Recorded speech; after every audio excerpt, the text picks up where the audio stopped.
Well, okay. Our guest is here. Can we bring our guest up? There he is. My brother. How you doing? Hey, how's it going? Great. How are Good. you?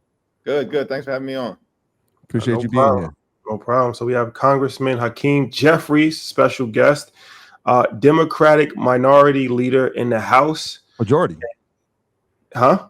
Majority leader. Democratic minority leader. Okay. That's right. That's He's right. Okay. major For to the us, time, though. All right, for my the fault. time being. Yeah, for the time. We're speaking it into existence. There we go. Yeah, yes. Yeah. First of all, thank you for joining us. Appreciate it. Great to be with you all. Appreciate the work that you all do. No problem. Thank Thank you. you Appreciate so So I much. know, I know you're a busy man. So it's this is actually a perfect time that you joined us. I don't know if it's a perfect time for you because it's a lot of questions, but it's a perfect time for us because man, there's so much stuff that's going on right now domestically and internationally that it's great to have somebody of your stature that can actually speak about it. So the first question that I have is I'm actually in Asia right now. I'm in China. So I'm getting a lot of information and just seeing things on this side of the world. And it, what is your party's stance on what's going on right now between Iran and Israel? Yeah, I think that it is a very challenging time, both here in America and, of course, across the world. The Middle East has always been a hot spot. And so, the current tension and hostilities that we see um, are at risk of spiraling to get us to a place that I think we don't need to go. Mhm. So my view right now is, look, it's clear to me that Iran is an enemy of the United States of America. Israel's an ally. We can't have Iran become nuclear capable. They view America as the great Satan. And so that has to be dealt with. But the preferred course is always strong diplomacy. And I think part of the challenge that we have in the Middle East right now with respect to the whole Iranian nuclear situation is that a decision was made by the Trump administration several years ago during his first time in office to walk away from a nuclear agreement that had been reached that the Trump administration at that time said was being complied with. And so once they walked away, it set in motion a series of events that brings us to this current moment.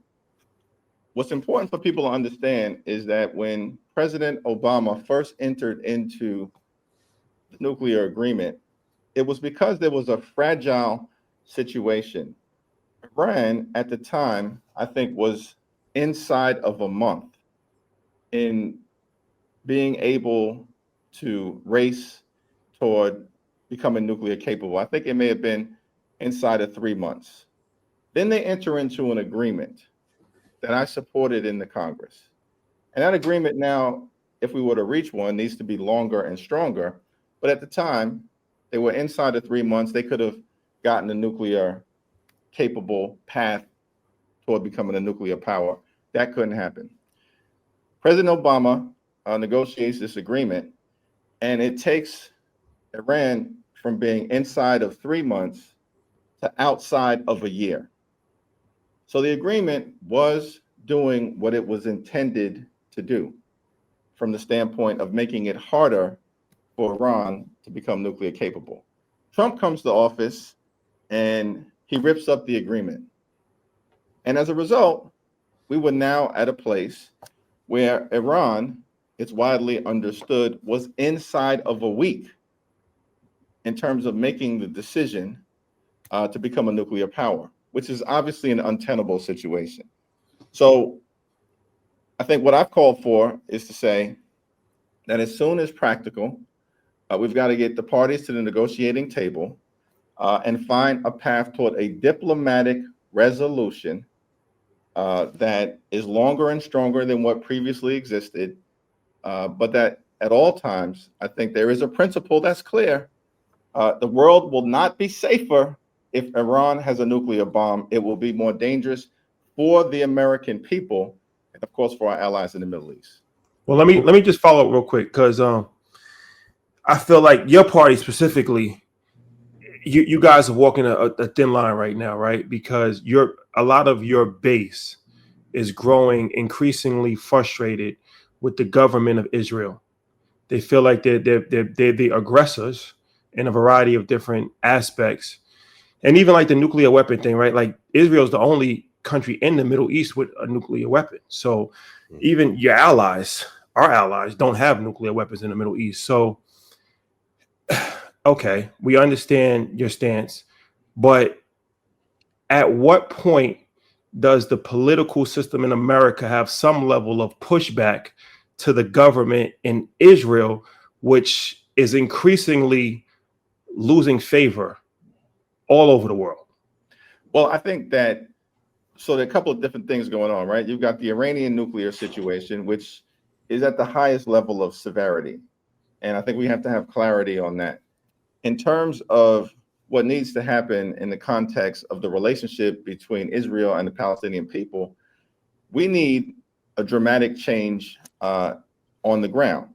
And to me, that involves one, we've got to make sure that every single hostage is free. At the same time, we have to surge consistently humanitarian assistance to Palestinian civilians who have been in harm's way through no fault of their own and have been suffering in ways that everyone should reject.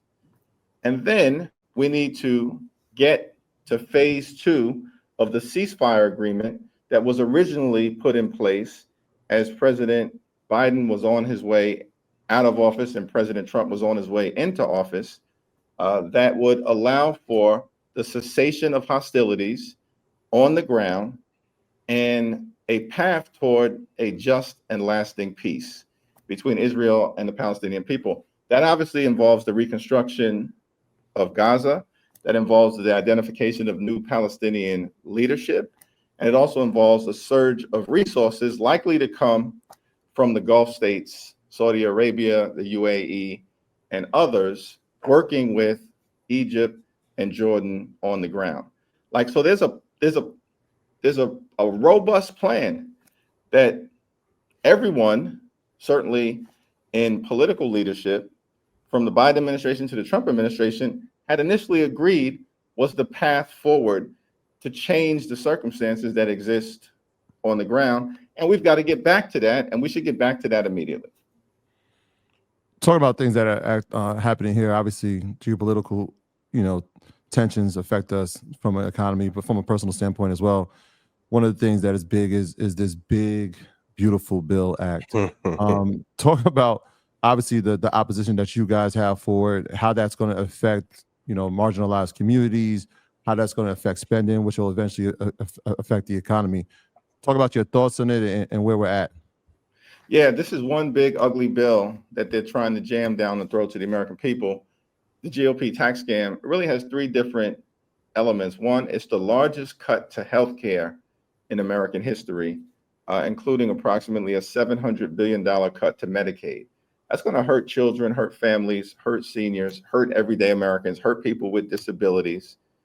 Close hospitals, nursing homes will shut down, community health clinics will no longer be able to function. And because people won't be in a position to get the assistance that they need to meet their medical conditions, folks are going to die in our community, in rural America, and all across the country. That's what this GOP tax scam will lead to. The largest assault on healthcare in American history, in Medicaid as we know it, $500 billion potential cut to Medicare, make it harder for young people, children, to participate in the Children's Health Insurance Program that was put into place by President Clinton with leadership from then First Lady Clinton in the 90s. Millions of people will be thrown off of the Affordable Care Act, which of course was a signature accomplishment of President Barack Obama. And, they're going after the health care provided at Planned Parenthood clinics across the country. Not reproductive freedom, because federal dollars can't even be spent on reproductive care right now. That prohibition has existed for decades. This is health care, for women and for teenage girls. So it's an all-out assault on healthcare. At the same time, it's the largest cut to nutritional assistance in American history. More than $300 billion will be cut from nutritional assistance programs. They literally are taking food out of the mouths of children and veterans and seniors in America. And all of this is being done to provide massive tax breaks for their billionaire donors. And they're going to stick working class Americans with the bill and increase the debt and the deficit, as y'all know, by trillions of dollars, which ultimately will have an adverse effect on the economy for everyone. I read a stat that for Americans who bought their home pre-2020, it represents 8 to 12% of their income. But if you bought a home in the last 3 years, it represents 24 to 28% of your income. What policy proposals do you think could make the wealth gap decrease and make things more affordable without like tanking or hurting the economy long term? It's a great question, because I think there are three things that have to be done with a greater degree of intensity. We got to focus on home ownership, because that's the most robust way for people to gain wealth through the equity that's built through home ownership, and then transfer that wealth to your children and to your grandchildren. So I think we got to focus on making home ownership more affordable. Housing costs are too high across the board. Yes. But we need to make home ownership more accessible and affordable. Promote entrepreneurship, which y'all do a great job of, and it's something that really, when we emerged after emancipation into the early stages, of Reconstruction, which of course was then undermined after the North pulled out of the South and Jim Crow took hold and the Black codes were put in place, and we started to see attacks on Black entrepreneurship. But I think we need to get back to an opportunity where we lean into creating entrepreneurial opportunities for all Americans. But of course, in our community, it would be particularly meaningful given the gap that currently exists. And then connected to that, as a third leg of the stool, is increased access to capital. Because you can have a great idea, but if you don't have access to capital or know how to grow capital, manage capital, leverage capital, which is why financial literacy, sophisticated financial literacy, is also important, and something that I think we need to lean into in order to get people to a better place.